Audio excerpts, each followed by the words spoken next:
Thermes, d'Huilac sous Père-Perthuse, lundi 31 août. Je n'avais pas trouvé de logement à Thermes, c'est ainsi que je me suis retrouvée à Creil, dans ce lieu isolé, tout à fait à l'écart de ma route. Comme la journée qui m'attend va être longue, très longue, plus de 35 km, je ne peux rajouter les 4 km qui me séparent de Thermes. Mais Brigitte, mon hôtesse, me propose de m'y déposer en voiture dès 7 heures. Sur le parcours, magnifique au lever du soleil, je peux voir de loin le château en ruine de Thermes. Je prends le temps de parcourir les petites rues en calade de Thermes, classées village de caractère, de dire adieu à Brigitte, de jeter un dernier regard sur le château et de longer un béal avant de m'élever dans la vallée étroite du Soux qui prend sa source à quelques kilomètres en amont. Le château de Thermes, un des plus puissants du Languedoc, couronne le sommet d'un rocher qui domine les gorges vertigineuses du Termenais. Les seigneurs de Thermes, qui régnaient sur une soixantaine de villages, étaient favorables au catharisme. C'est l'un d'eux, Raymond de Thermes, dont on dit qu'il n'a pas fait dire la messe depuis plus de 30 ans, qui défend sa citadelle quand, lors de la croisade contre les Albigeois, elle est assiégée par Simon de Montfort en août 1210.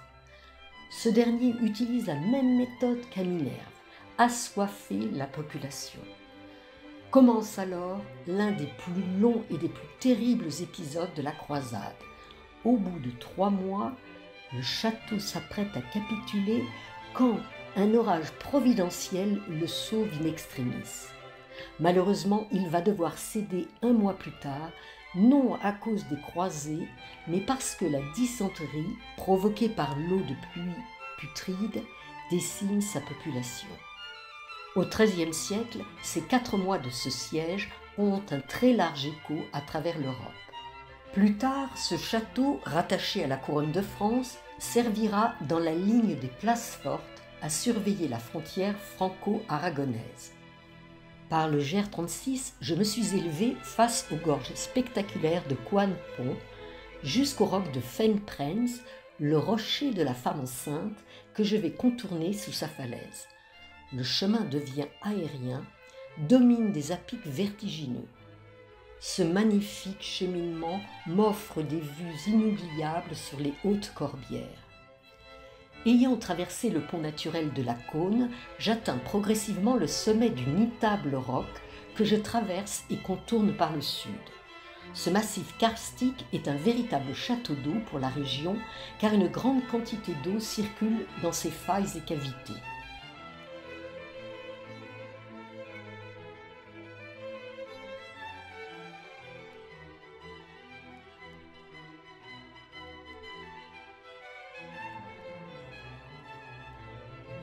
Je descends maintenant au fond d'un vallon profond, le relief tourmenté obligeant le GR à faire un immense détour par le nord. Perdu au fond de la forêt domaniale du Terménès, après un nouveau changement total d'orientation, je retrouve la bonne direction sud et grimpe le long d'un affreux chemin humide, envahi de ronces, grosses comme le pouce. Peu avant de déboucher sur le plateau agricole, je croise 2 jeunes marcheurs avec leurs sacs à dos. Nous faisons une pause amicale pour nous décrire nos routes respectives et grignoter quelques fruits secs. Puis repartons les uns vers le nord, l'autre vers le sud et les Pyrénées. J'arrive à Moutoumet, situé au centre de ce plateau consacré surtout à l'élevage d'ovins. Le mouton donne d'ailleurs son nom au village. Je m'arrête sur la place et m'assieds un instant sur la margelle de la fontaine, à l'ombre des platanes. Le village est désert. Je quitte les milieux ouverts, passe devant 2 bergeries et les rares maisons de la Borde Grande, où un chien plus ou moins bienveillant hurle sur mon passage, échange quelques mots avec le propriétaire, puis m'enfonce dans les replis du massif. Je sais que les nombreux kilomètres vont maintenant s'enchaîner dans la forêt domaniale de l'Orme-Mort, toujours en plein cœur des hautes corbières.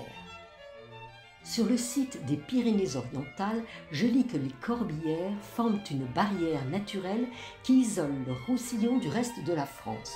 Cela peut paraître paradoxal, mais historiquement, ces collines ont formé une barrière bien plus hermétique que les Pyrénées, pourtant 3 fois plus hautes.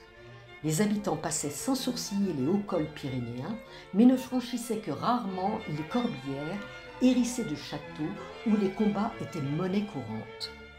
Au col de l'Orme-Mort, je redescends jusqu'à Sédéan, me pose devant cette belle demeure pour avaler mes dernières maigres réserves, puis, par un raidillon sévère, je me propulse au col de Sédéan. Alors c'est la récompense. La descente sur la piste ocre me permet de me projeter sur les horizons bleutés. En arrière-plan, la Quille, une montagne allongée qui culmine à près de 1000 mètres, domine le Fenouillède, et au premier plan, ce roc qui se détache sur la ligne de crête, c'est à coup sûr le château de Peyrepertuse. Peyrepertuse, la pierre percée.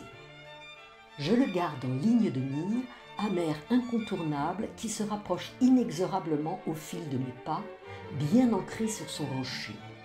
Mon regard fouille les parois verticales comme taillées au couteau dans le calcaire.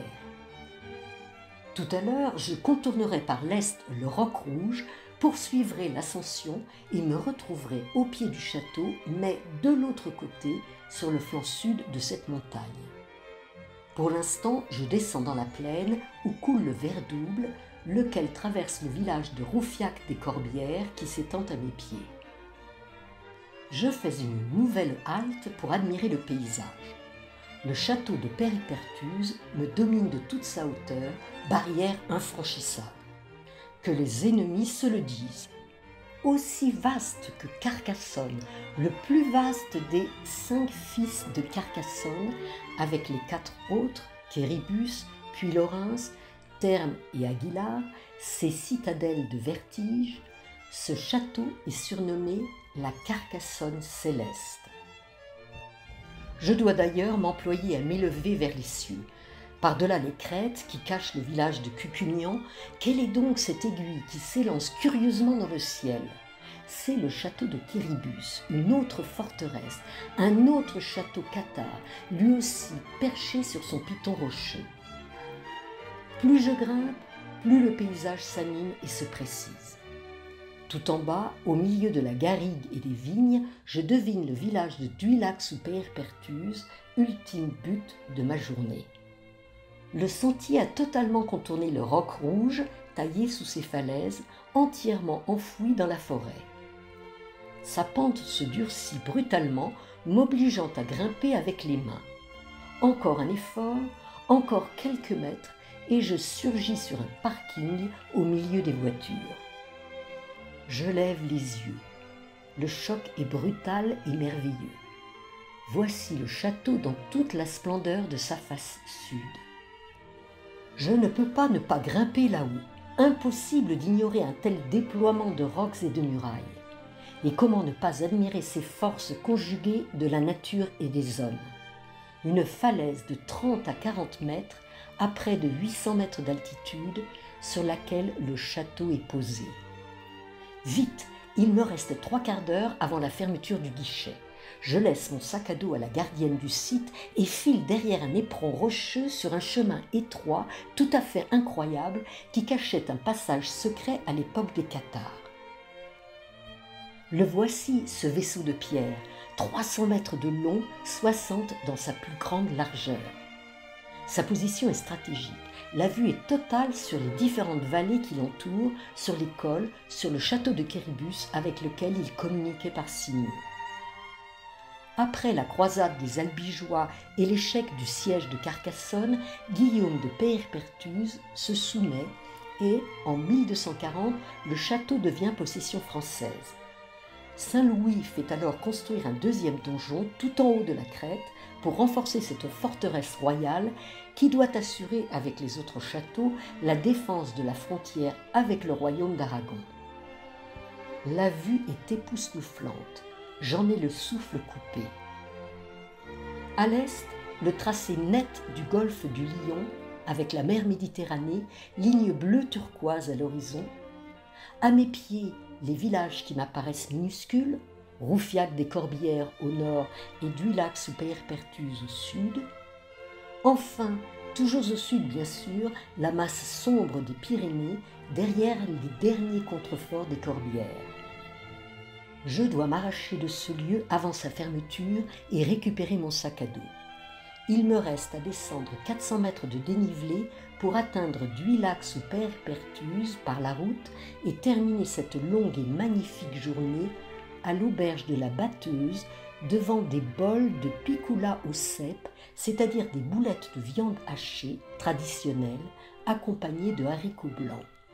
Je m'endors, les yeux remplis de l'ombre chinoise pleine de poésie, dessinée dans la nuit étoilée.